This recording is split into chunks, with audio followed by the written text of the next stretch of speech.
Hey guys, welcome back to our channel How To Tutorials.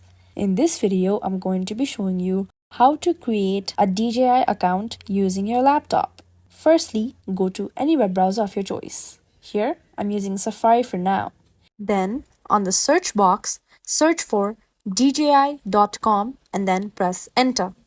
Then, go to the profile icon, which is between the search icon and the store icon.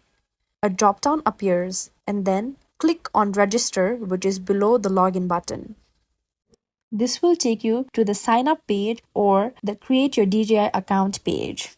Here, you have to add your credentials. Firstly, add your email address in the first text box. Then, in the second, add in a password of your liking.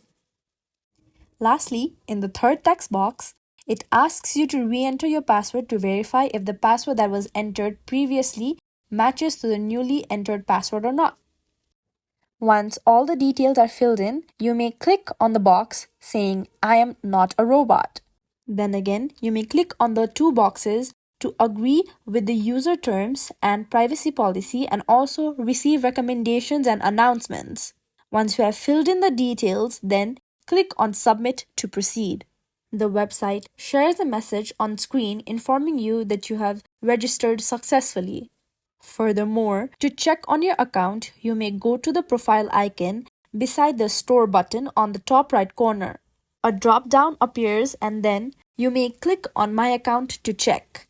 This takes you to a new page where they show you your profile information. This is how you can easily create a DJI account using your laptop. DJI or Dajang Innovation Science and Technology Company Limited is a Chinese technology company known for its drones, cameras, and related equipments. The DJI website serves as a comprehensive resource for anyone interested in drones, whether they are beginners looking to buy their first drone or professionals seeking advanced aerial solutions. If you find this video helpful, kindly like, share, and subscribe, and do not forget to leave a comment down below. Thanks for watching.